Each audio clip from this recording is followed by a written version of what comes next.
So when we're looking at Marxism and fascism, they're gonna, well, at least Marxism is being renewed. There's a renewed interest in it, and fascism is going to be created in Italy. So the democratic states, Great Britain, there's going to be a national coalition government that's going to be formed in 1931, and they're going to use traditional policies.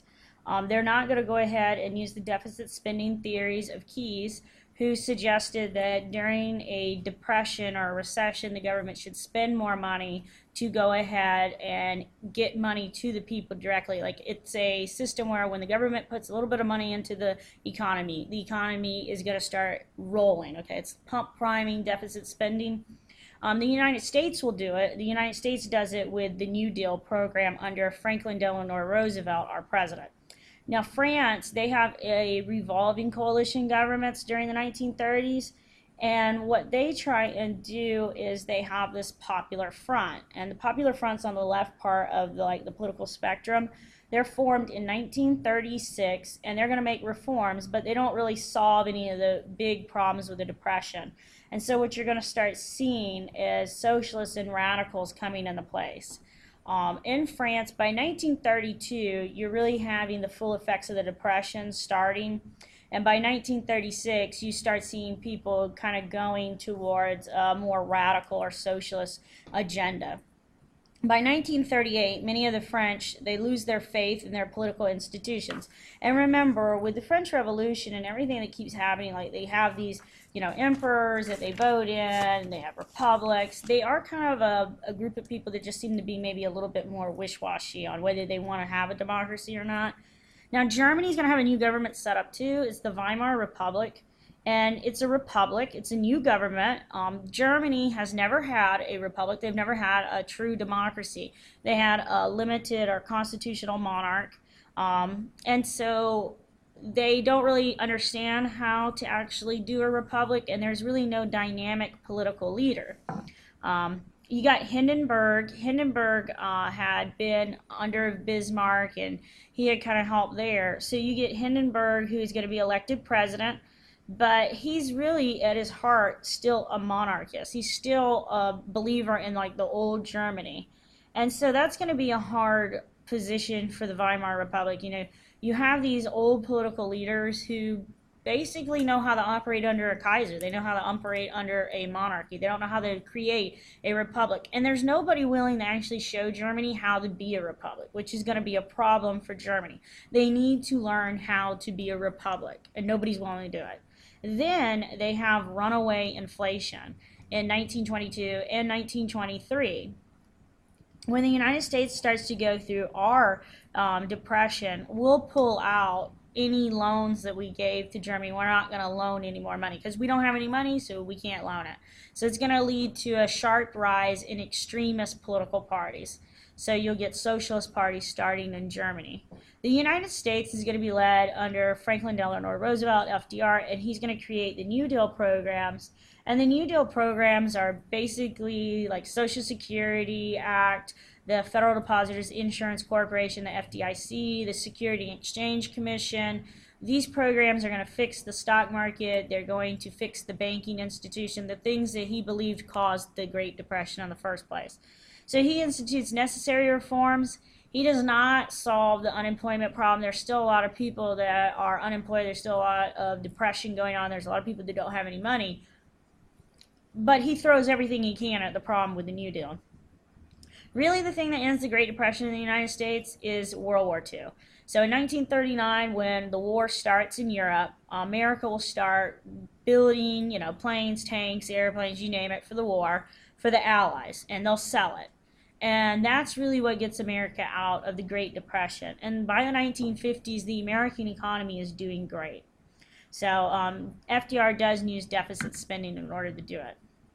Socialism in the Soviet Russia, so Soviet Union, Soviet Russia, the wartime communism, after people are going to start hoarding food, and there's going to be a drought, and you're going to have a lot of famine in the Soviet Union. So thanks to the communism during the war, people really just they hoard food. They don't want to have not enough because they remember famine during the war, and so they're going to just hoard it. They keep it. They won't let any out. And so by 1921, you get the new economic policies, the NEP, and this is going to try and get the Soviet Union to a different style. Okay, so it's a modified capitalism.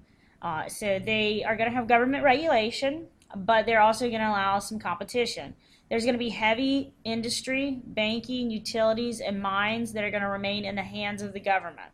So they're going to allow some capitalism, but not all of it. So small businesses that are private, that only have 20 employees, these will be businesses that can operate in a capitalist sense. And any big business is going to really be operated by the government. It's going to result in considerable economic recovery. So under Vladimir Lenin, I mean, he's really doing the NEP as a temporary act. He's not wanting this to be the permanent economic style of the Soviet Union, but it does actually improve the economy. And the formation of the Soviet Union, or the Union of Socialist Soviet Republics, is in 1922.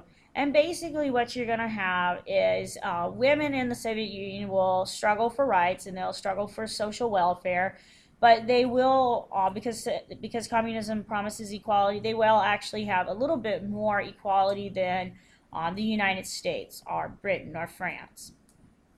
The struggle for power, excuse me, Lenin is going to die in 1922, and we're going to have, because of him, you have this power gap, and somebody's got to struggle, somebody's got to fit the power gap. So there's going to be a struggle between Trotsky and Joseph Stalin. And so what ends up happening is Stalin's going to win, Trotsky is going to be expelled, he's going to be sent out from the Soviet Union, from the Communist Party, and he will hide in Mexico. And this is why Mexico actually during the 1920s leans towards communism, is you do have Trotsky and communist like supporters down there, and he'll be assassinated later by Stalin. So Stalin will send an assassin out there to get him. So the real struggle is Trotsky, he wants a rapid industrialization even at the expense of the peasants, so he's willing to continue the revolution, sacrifice the peasants, industrialize the nation right away. Stalin, he's a pretty good organizer of things, and so he just happens to organize and get people more on his side. And so by 1929, he's eliminated the old Bolshevik party, and he becomes the dictator of the Soviet Union. So in pursuit of new reality, cultural and intellectual trends, so nightmares and new visions, World War I, there's a lot of desolation that goes on. The Great Depression is going to leave a lot of people questioning traditional practices, traditional customs. You're going to get new things coming about, particularly in sexuality. So like you get the flapper post-World War I. In the Soviet Union, you get women who are going to have a little bit more rights. And so you're just seeing this new woman kind of developing.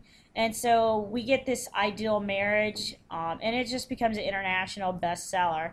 And basically in the book, it just glorifies sexual pleasure in marriage, and it's going to discuss birth control. And by this time period, birth control's kind of been invented, and so you're going to start seeing different women are going to be a little bit different. They're going to start questioning things. Post-war artistic trends are largely a working out of pre-war developments kind of era. So you get like the Dada movement. This is like everything in life. Dada is useless, and so it's kind of anti-art. That's the best way to describe it. It's anti-art, and so they have pieces of huge junk, and they would assemble it into some sort of collage. And that's what they consider their art, because it's useless. It's the desolation of the world, and so they reflect that in their art. You do get people that will comment on the women's role with it. You'll get surrealism and modern architecture, so they're going to seek reality beyond materials, beyond the sensible world. And so they have a lot of fantasies and dreams and nightmares in their actual work. So Salvador Dali's The Persistence of Memory. So you see the distortion of reality. Let's see. All right. So that's good. probing the unconscious. We're gonna get some stuff different in literature. So James Joyce's Ulysses, you get inner dialogue of your characters. So the life of an ordinary person in Dublin. You're gonna get new like psychological theories coming out. So Jung's theory that expands on Freud's theories, Sigmund Freud. So you're gonna get that. So you're gonna get a lot of philosophies from the East coming out. And it's kind of becoming that way because people feel upset. They feel like they don't understand what has happened to the world after World War One. So there's the loneliness of being a human in the world, and that's kind of why they go to these different thinkings, this different style of art, the different style of literature. So mass entertainment is going to offer an escape. So you do get Hollywood, the rise of Hollywood in movies. You get cheap paperback. You get the radio that's going to be invented during the 1920s, and it brings stuff into your home so that you can listen to a radio show.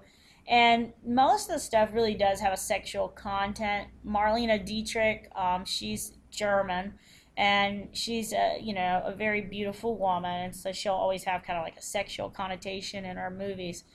When World War II starts, Adolf Hitler will ask her to come back to Germany, but she'll refuse. She's an American actress at that point. So this is the chapter that you need to know for World War One. We'll next look at some other stuff, but you need to understand that after World War One, empires decline. The world really kind of sucks for the economy. It's set for the U.S., and people are looking for anything and anyone to answer their questions. And sometimes they find it in bad places.